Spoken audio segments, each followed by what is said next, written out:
Bueno, buenas noches, amados hermanos. Hoy vamos con la segunda parte de lo que es el pacto y compromiso.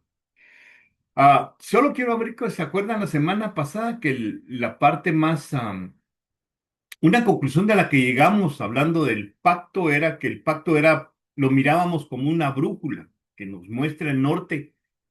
Y si sabemos que Dios está en el norte y nuestro deseo es ir hacia donde está Él, tenemos que usar la brújula para orientarnos y saber que vamos en el camino correcto, ¿verdad?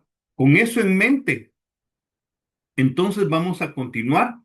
Y la primera parte que me gustaría para ponernos más de acuerdo es busqué las definiciones en el diccionario de lo que es pacto y dice que es un tratado o acuerdo entre personas o entidades en el que se obligan a cumplir alguna cosa.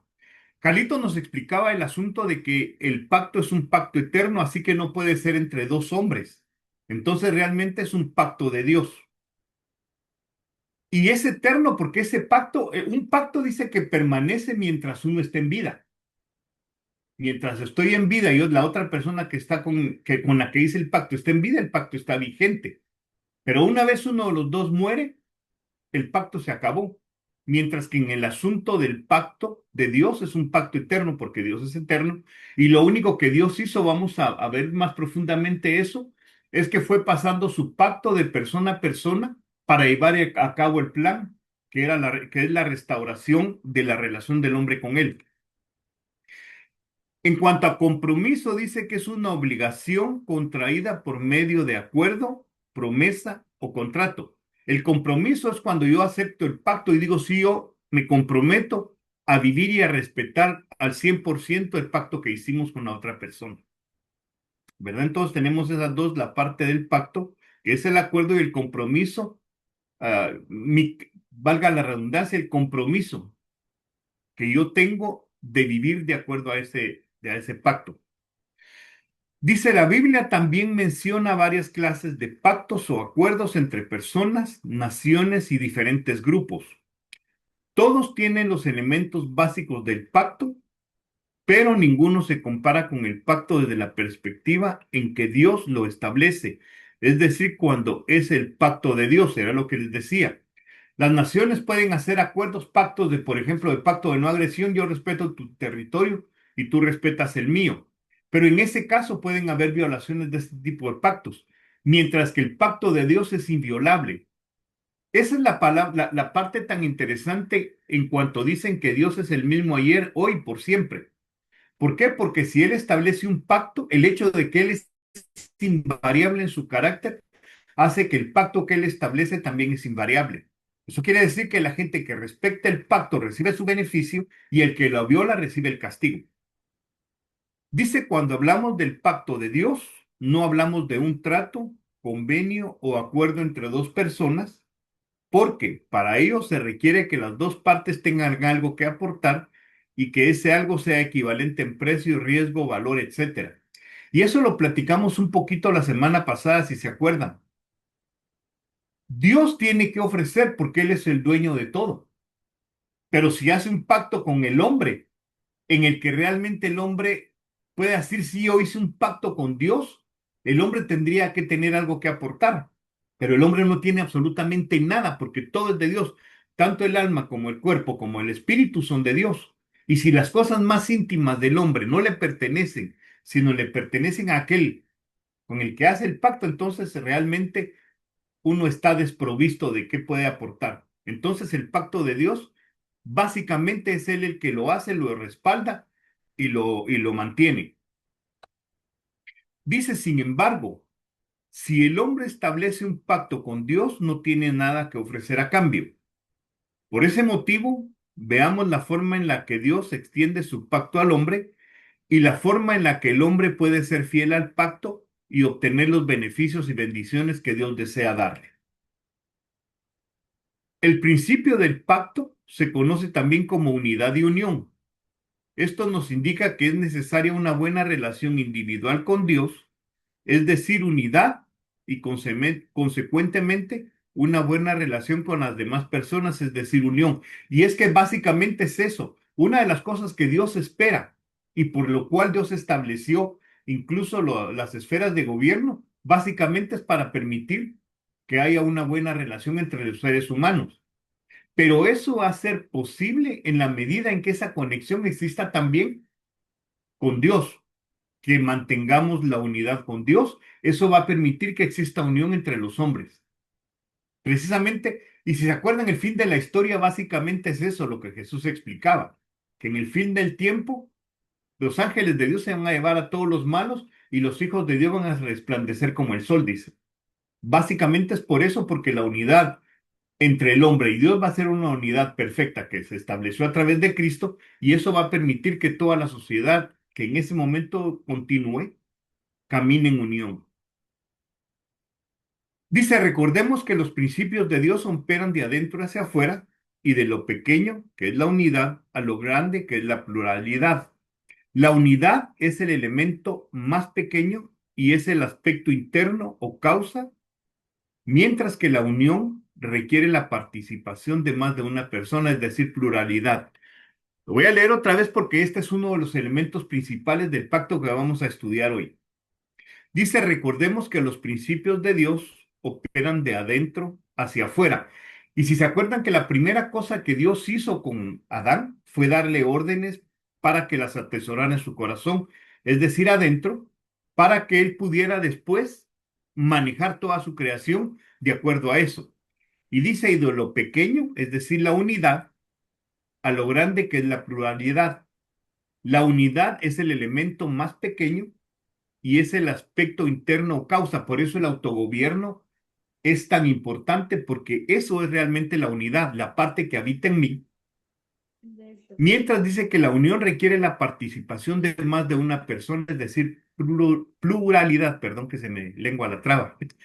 Pero eso es básicamente la situación, de lo pequeño a lo grande y de lo Eduardo, por eso individual quebraste la a lo Alexa. plural. Ay, no la quebré, un día se cayó. Ok. Bueno, dice, si el aspecto interno, es decir, la unidad, funciona correctamente, el aspecto externo, que es la unión, funcionará correctamente. Si lo describimos en términos bíblicos, diríamos que la unidad es la fe y la unión son las obras. Y miren esa parte, haciendo un paréntesis en esa parte. Dice, en términos bíblicos, la unidad es la fe. La unidad, en mi caso, es lo que me permite tener principios sólidos, sabiendo que lo que yo haga va a tener una repercusión interna, ya sea para bien o para mal. Y la unión son las obras. La unión es la forma en que yo actúo para mantener una relación con los demás. Lo que yo creo, lo proyecto y eso permite que haya unión entre las demás personas. Dice, para poder comprender y practicar el pacto, necesitamos conocer los 5 elementos que lo componen. Para facilitar su comprensión, se presentan en forma progresiva y como respuesta a preguntas básicas y específicas. Es decir, el pacto está compuesto por 5 elementos para permitir su estudio. El primer, el primer principio es la trascendencia y responde a la pregunta ¿quién está en control? Básicamente, si uno quisiera verlo, la trascendencia es el alcance que el pacto tiene. Es lógico que mientras la persona que garantiza el pacto tiene más poder, más control, hace que el pacto sea muchísimo más grande. Y entonces uno se puede preguntar quién está en control. Y miren, ese es uno de los grandes estorbos que uno ve en la humanidad. La mayoría de gente confiesa que Jesús es Señor, que Dios es su papá y un montón de cosas. Pero cuando las cosas se salen un poco de control, que el jefe es mala gente, que mis papás son injustos, que los maestros son aquí, o cualquier autoridad, automáticamente el alma de uno brinca, porque creen que el que está en control para nuestro bienestar es la persona que está en autoridad hacia nosotros. Y no es correcto, porque el pacto de Dios trasciende y va más allá de nuestras autoridades.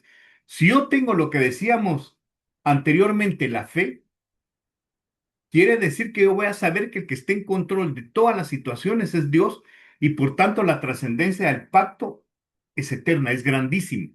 No hay nada que se pueda salir de él.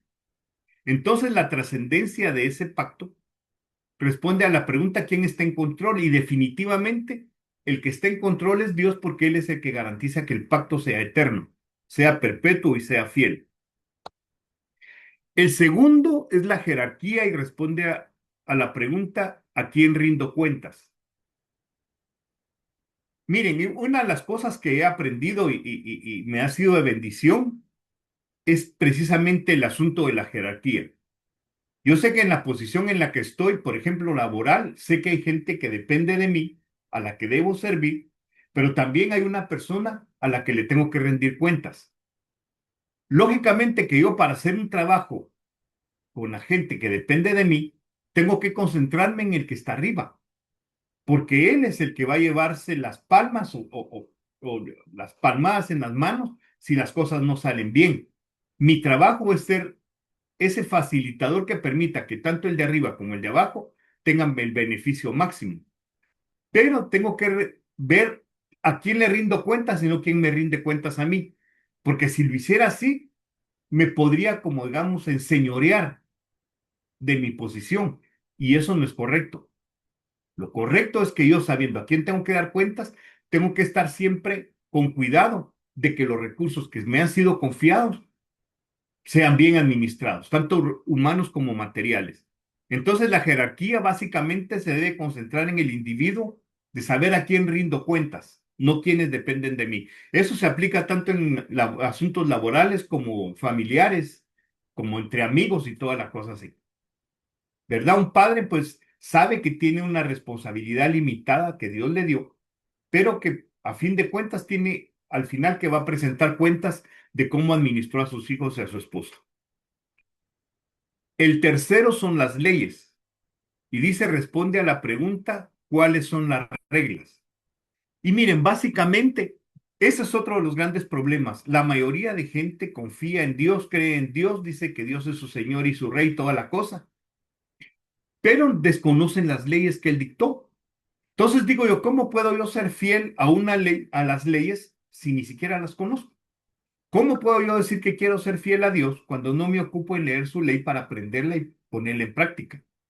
Porque siempre tenemos que tener en mente, la mente humana, el alma, es engañosa y siempre va a actuar de acuerdo a los sesgos culturales, generacionales que hemos recibido. Y si hemos recibido nosotros una enseñanza que nos enseña a ver bueno lo malo y malo lo bueno, estamos en problemas. Entonces, para mantenernos dentro del pacto, tenemos que estar bien claros cuáles son las leyes que tenemos que respetar y cuáles son las leyes que tenemos que enseñar a las personas que dependen de nosotros. A nuestros hijos tenemos que enseñarles la ley del pacto, las leyes de Dios, para asegurarnos de que ellos van a caminar lo más rectamente posible. Entonces, la ley responde a la pregunta cuáles son las reglas.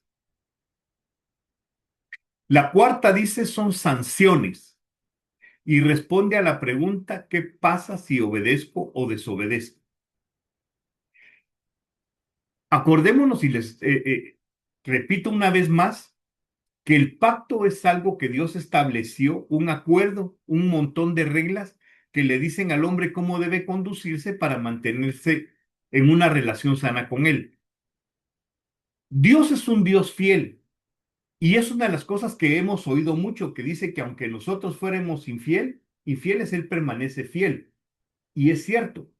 Pero Él se va a permanecer fiel a nuestro comportamiento o va a permanecer fiel a sus leyes y va a dar sanciones si obedezco o desobedezco. Si va a dar recompensa cuando obedezco o sanción cuando desobedezco.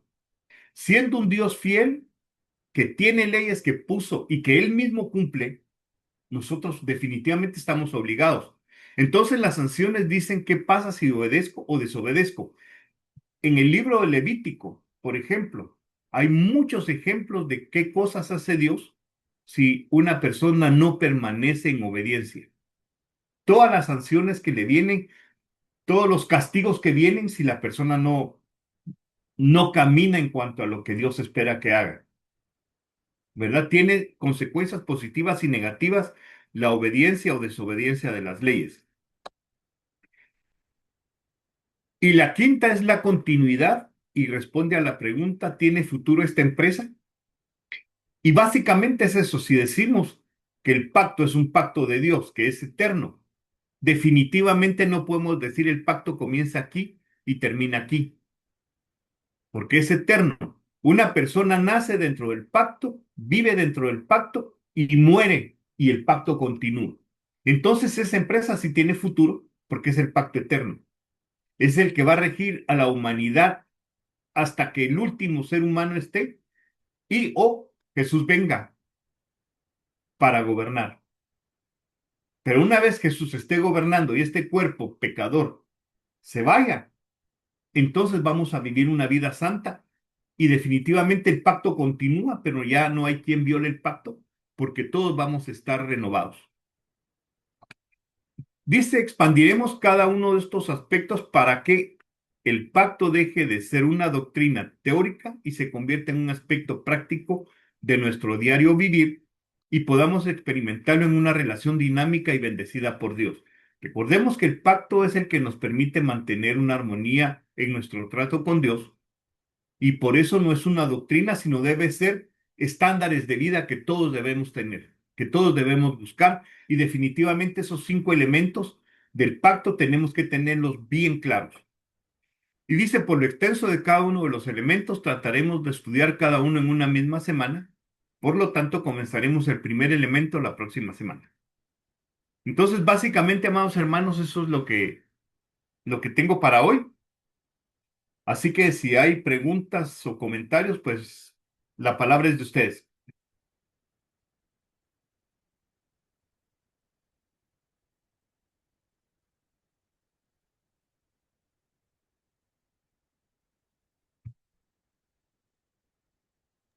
Yo aquí no puedo manejar bien la Biblia en el teléfono, así que no puedo encontrar el versículo. Pero mientras hablabas y todo, me vino otra vez a la mente lo más importante en nuestras relaciones humanas. ¿Cuál es? El matrimonio. Y es lo que Dios llama un pacto, ¿verdad? Y el versículo que estaba buscando es aquel que dice que él no ha sido fiel a la mujer de tu pacto, a la mujer de tu pacto, ¿verdad? Entonces, veo que el pacto, como decías en el estudio, requiere que los dos tengan la capacidad de invertir en el otro y que no se rompe sino hasta que uno de los dos muere, ¿verdad? Y eso es exactamente el matrimonio. El matrimonio es un pacto porque viene de que los dos serán uno solo, ¿verdad? Y cuando Pablo está hablando del divorcio, habla de que la mujer está ligada por la ley al esposo hasta la muerte, ¿verdad? Así que es el matrimonio es la mejor expresión del verdadero pacto. Amén. Me imagino que estás buscando aquella que dice para que tus oraciones no tengan estorbo. La de No, primera de Pedro 3:7, ¿no?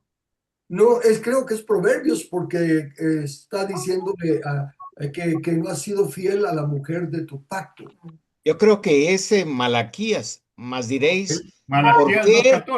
2:14. Ese Malaquías 2:14, porque Ajá. más diréis, ¿por qué? Porque Jehová ha atestiguado entre ti y la mujer de tu juventud, contra la cual has sido desleal, siendo ella tu compañera y la mujer de tu pacto. Ujú. Amén. Esa. Sí, exactamente es la 21 que encontré también yo con esa escritura. Y es que miren, ahí es otra cosa bonita lo que les decía en la escritura anterior. La de primera, la de primera de Pedro 3:7, que dice, vosotros maridos igualmente vivid con ella sabiamente, dando honor a la mujer como a vaso más frágil y como a coherederas de la gracia de la vida, para que vuestras oraciones no tengan estorbo. Imagínense si el hombre no está siendo correcto con su esposa, si no la está honrando como a vaso más frágil, como decía mi amigo, no la está tratando como vaso frágil, sino como pocillo de loco. Entonces, definitivamente, la mujer se puede sentir herida, lógicamente, porque el esposo no le está honrando. Pero ¿de qué le va a servir a ese hombre después ir a donde su autoridad, Dios, a orar? El maltrato que le está haciendo a su mujer se convierte en un estorbo, entonces su oración no va a pasar del techo.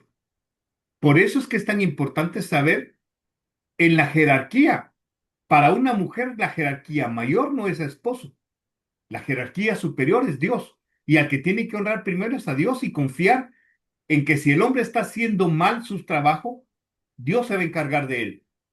Eso es lo que a uno le ayuda a vivir en paz. Saber que la jerarquía superior es Dios y a que a Él podemos abocarnos en caso de dificultad. Gracias, Carlitos y Capi, muy amables. ¿Alguna pregunta más? Ahorita teníamos una pequeña discusión, Chochi y yo, al respecto. En ese tiempo, en el tiempo en que estaba siendo escrita la palabra de Dios, se estaba poniendo ¿verdad? Tenemos el ejemplo de las personas en esos lugares y en esos momentos. No había un pacto, como dijo Carlitos, el mejor pacto es el matrimonio. Es un buen ejemplo. Pero en ese tiempo no no había matrimonios en papel como ahora. No se llenaba un documento. Dejemos a un lado la situación de bendecir al matrimonio porque llega un pastor o un cura y lo bendice. Lo más importante es que se haga, ¿cómo se podría decir? Que se formalice el pacto. Y entonces se hace ante la ley de los hombres, desgraciadamente, esta ley, porque las personas no tienen el conocimiento, no tienen la entereza de mantener su palabra. Si en esos tiempos las esposas esperaban a sus esposos, él llegaba y se quedaban y entonces se consumaba el matrimonio.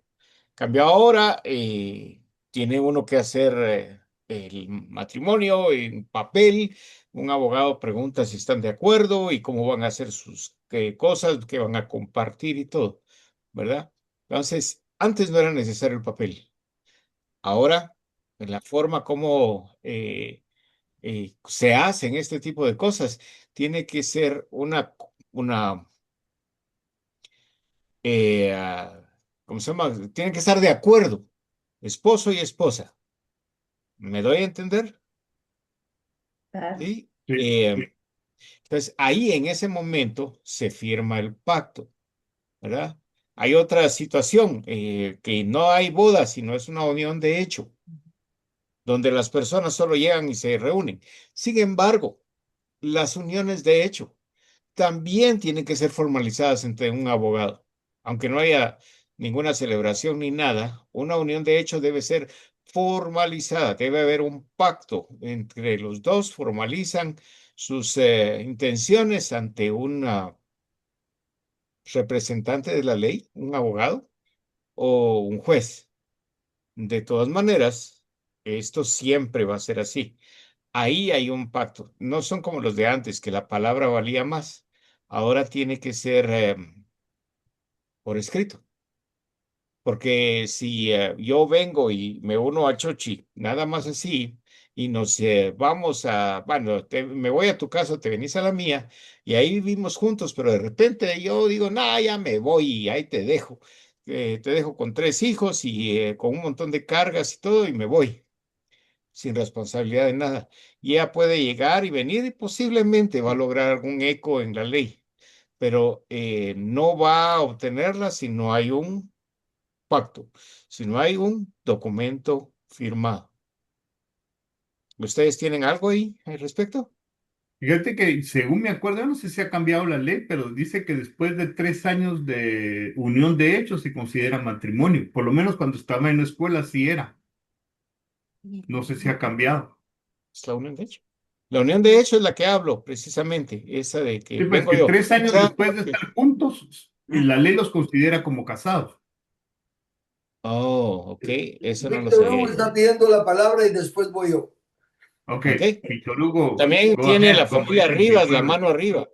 Ok, mira, eso es lo que vos decís, habría que ver lo que dice Chochi para ver tu discusión, pero la unión de hecho, si hay hijo, la mejor muestra es el hijo, pero sí hay hechos comprobables que afirman la unión de hecho, aunque nunca se hayan casado. pueden formalizar hasta un día antes de morir, si es que llegan a saber cuándo se muere, la unión de hecho como un matrimonio. Ah, bien, gracias. No sé, Carlitos, si Entonces, hablas ¿la algo unión sobre de el... hecho es un pacto o no? ¿Sí? Eso es lo que quiero aclarar. Es lo que quiero aclarar. El matrimonio, es que fíjense que todo esto va con el concepto de que estamos hablando de gobierno, ¿verdad? Así como estamos hablando ahorita de las elecciones, del sistema de gobierno humanista, que todo lo que lo hace en la parábola de la mostaza, cuando crece al árbol, está cambiando de gobiernos. La mostaza es el reino del género que Dios diseñó conforme a su naturaleza y género. Y el árbol es ir contra la naturaleza y se convierte en el gobierno que es como el gobierno del mundo. Entonces, cuando se tiene una unión de hecho hoy en día, como mencionaba Erwin, y no hay ningún papel, ¿verdad? Como que si se puede ir y decir, bueno, lo dejo porque al fin y al cabo no nos casamos, es ignorar totalmente el reino de Dios. Ante el reino de Dios, no, ni la iglesia casa, ni la ley civil casa. Ante el reino de Dios es la unión de hecho, pero desde luego de hecho en el orden correcto y en el que se respetan ambas familias, ¿verdad? Y se pide la mano de la novia, etcétera, etcétera. Pero el punto sigue siendo, Dios espera el autogobierno y que ante Él le vamos a dar cuentas de las reglas de Él. No, ¿verdad? Ante la ley se puede decir, bueno, nos divorciamos o nunca nos casamos y por lo tanto no tenemos compromiso, pero ante Dios, desde el momento en que una persona le dice a la otra que quieren vivir juntos y todo, ese es el pacto.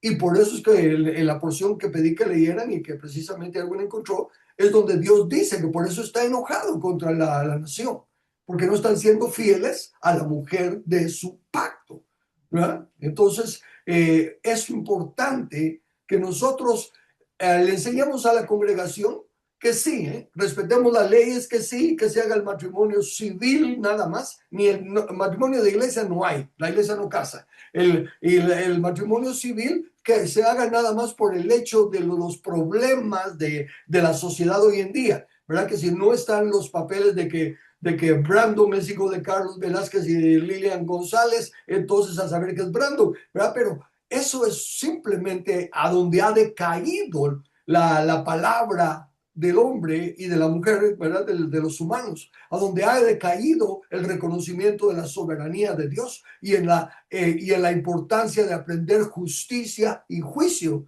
desde que son niños, para que cuando sean grandes y se casen, sepan respetar la justicia y el juicio delante de Dios. Todos los problemas matrimoniales que tenemos en la humanidad y todo es porque no se reconoce el pacto. No se reconoce que ante Dios el matrimonio es hasta que la muerte nos separe. Y no es un matrimonio de papel, como está bien diciendo bien a Erwin, sino que es una convicción de corazón y de obediencia a Dios. Así que el pacto cobra no nueva, sino que se está renovando nuestro entendimiento de la importancia de ciertas relaciones y especialmente la del matrimonio, ¿verdad?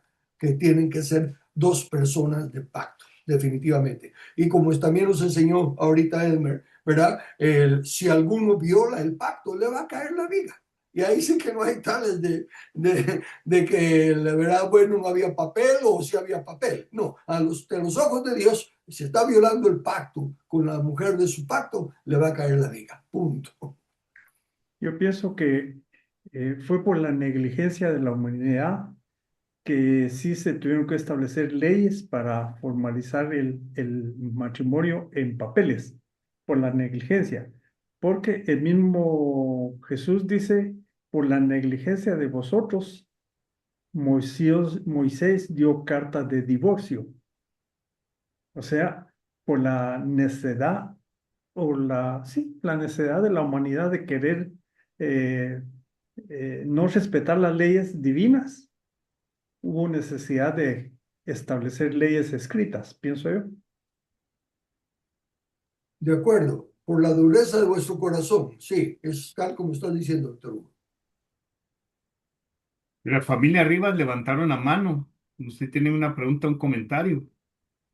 Sí, cuando hablaba Edmer de pacto y compromiso, pensaba en Génesis 17 y ustedes me Sí, corregirán si tiene que ver. Pensaba o leía en 17:1 de Génesis, era Abraham de edad de 99 años cuando le apareció Jehová y le dijo, yo soy el Dios Todopoderoso, anda delante de mí y sé perfecto, y pondré mi pacto entre ti y mí, y te multiplicaré en gran manera. Entonces Abraham se postró sobre su rostro, y Dios habló con él diciendo, he aquí mi pacto es contigo, y serás padre de muchedumbre de gentes. Pensaba en el pacto, como ustedes bien lo decían, que no, en el caso de Dios y el hombre no tiene nada que traer a la mesa. Pero cuando habla de compromiso, yo creo que esa es la parte que el hombre tiene que poner, donde Abraham se postra ante Dios y a él le dice, mi pacto es contigo. Y dice, el significado de compromiso es la capacidad y decisión consciente de una persona para cumplir y asumir una obligación, acuerdo o promesa.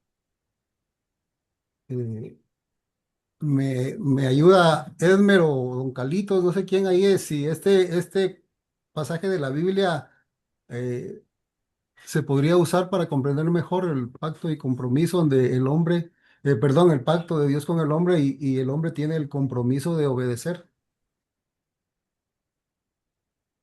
está bien. ¿Es ver? Y después voy yo. O voy yo y Ok. después vas tú. Ok.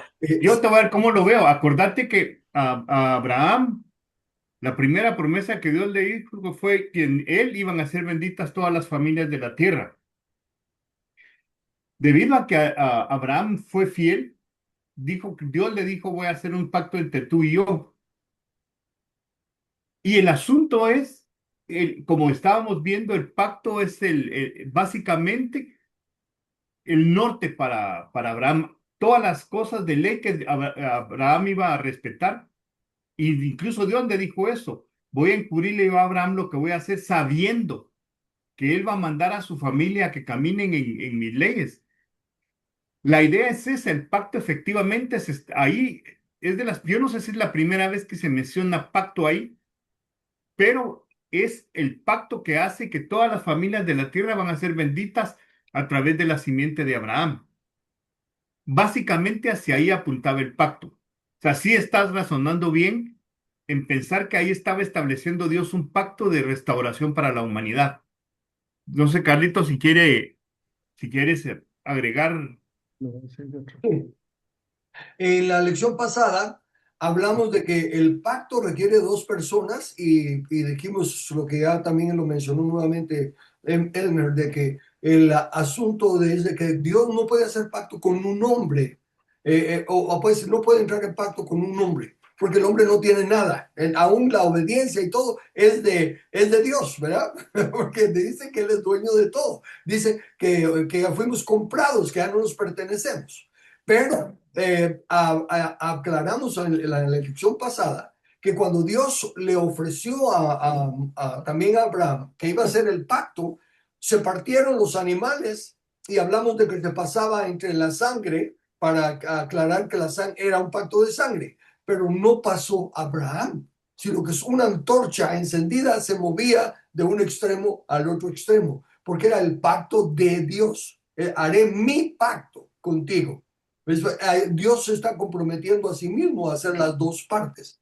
Por eso es que le está diciendo eso a Abraham. No le está diciendo, entramos en pacto tú y yo, sino que dice, yo haré mi pacto. Yo me hago responsable de los dos extremos. Hago mi pacto contigo para hacerte esa nación y hacerte bendición. No sé si responde bien a tu pregunta, Ronnie. Me quedo, me quedo, me quedo un poco corto porque y lo que quiero entender más, la parte de que el hombre, en este caso, tiene que hacer algo, tiene que comprometerse. Dale. No sé, esa No. parte ahí es la que me cuesta. Porque si no, uno lee así, bueno, ya Dios pagó todo, hizo nada, yo no tengo que hacer nada y solo esperar que Él cumpla lo que prometió, el pacto que hizo. Es por eso que si me pudieran ampliar para donde yo me veo también con un compromiso o parte de responsabilidad para que Dios que lo puso todo se haga efectivo a mi vida, en este caso, pues porque es individual también. Ajá. Mira, hay varias partes, hay varias telas que cortar ahí. Mira, el pacto definitivamente, como es un pacto eterno, como bien explicaba Carlitos, no puede ser entre un hombre y Dios. Porque si de hecho, si miras, el pacto fue pasando de persona a persona de acuerdo a quién le tocaba jugar la pelota en ese rato. Empezó con Abraham, después pasó con Isaac, llegó a David, llegó a un montón, incluso a Noé, ¿te acordás? El pacto de mantener la tierra sin destrucción la hizo con Noé, que ya no iba a volver a destruir la tierra. Pero es un pacto eterno que Dios hizo de restauración, que el propósito del pacto en general es regresar la relación del hombre con Dios a como estaba hecha con Adán, como practicábamos la semana pasada. Ahora bien, el asunto es que el hombre no puede aportar algo para el pacto. De hecho, Jesús se lo dijo, ¿se acuerdan? Se los dije la semana pasada, cuando le preguntaron los fariseos, ¿y qué tenemos que hacer para hacer la obra de Dios? Y Jesús les dijo, la obra de Dios es que crean en el que Dios ha enviado. No tienen que hacer nada. Pero ¿qué significa creer? La mayoría de gente así, yo creo en Jesús, entonces ya la hice. Pero Jesús dice, los demonios también creen y tiemblan. El propósito de creer uno en Jesús, por ejemplo, es caminar de acuerdo a sus estatutos. Jesús mismo reprendía a los fariseos diciéndoles, ¿por qué me dicen Señor, Señor y no hacen lo que les digo? Si yo quiero que yo reconozco que Jesús es Señor, lo mínimo que tengo que hacer es sujetarme 100% a su palabra. Entonces, la parte que el hombre puede aportar, aunque no tiene valor para Dios, sino que para uno mismo, es caminar en su pacto. No hay otra cosa. Uno no le puede ofrecer a Dios nada. Dios no tiene hambre, no tiene sed, no tiene frío, no tiene sueño, no tiene nada. Como para que uno le pueda decir, mira, Señor, como tenés frío, te voy a prestar mi suéter. ¿Me entendés? Excelente, Entonces, excelente. básicamente es eso. La única cosa que Dios, el hombre aporta es obediencia, pero básicamente para beneficio de uno. Porque el único que Sí, termina cambiando de destino eterno es el hombre. Dios va a seguir en su trono de gloria por siempre. Sí. excelente, Quiero Edmer. también ahí, permíteme añadir algo, Ronnie, porque mira, te entiendo cuando nos enfocamos solo en una cosa, pues ni modo, ahí verá, pero si ahí está diciendo, yo haré mi pacto contigo y se espera que él haga algo, ¿verdad? ¿Por qué? Porque se nos olvida el concepto de, ¿qué es esto cuando yo hago así? La suma de tu palabra.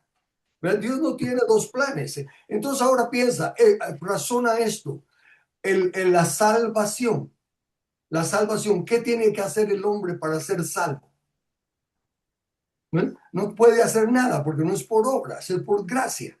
Es Dios el que lo hace todo. Él es el que produce el querer como Él hacer, por Claro, su buena voluntad. quiere salir. ¿Ves? Entonces, Pues cuando sí. el escrito está, No, bueno, nos todavía dice que no es lo un entiendo pacto bien. eterno, nosotros tenemos que automáticamente aceptar, ok, ¿quién otro es eterno para hacer pacto con Dios? ¿O quién tiene que ser, tiene que ser otro por lo menos igual para que puedan balancear la cosa? Y definitivamente al seguir leyendo las escrituras, el pacto es entre Dios Padre y Dios Hijo, el Cristo, dos personas eternas.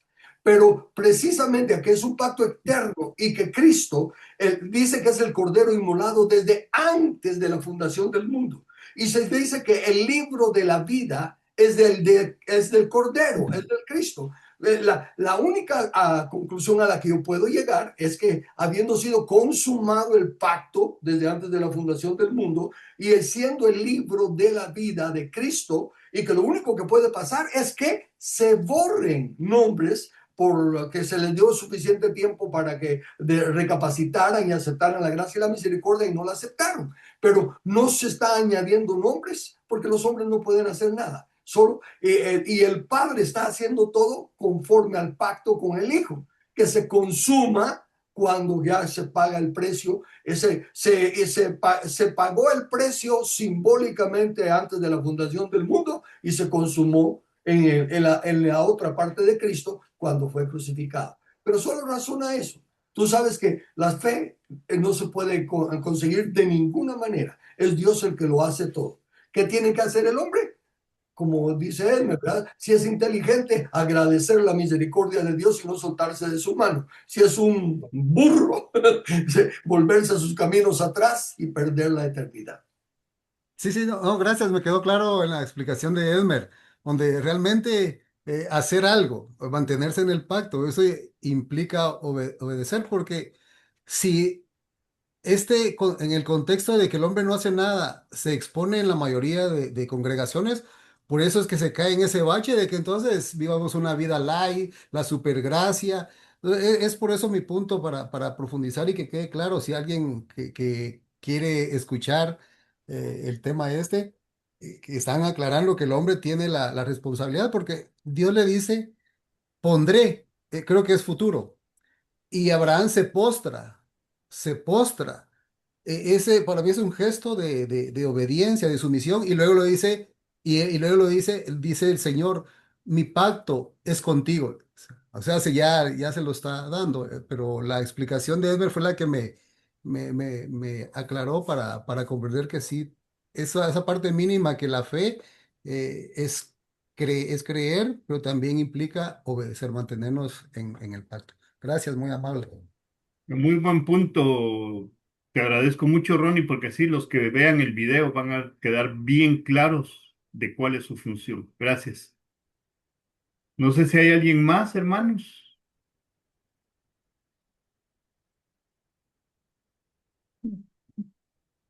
Bueno, si no hay nadie más, entonces voy a detener la grabación.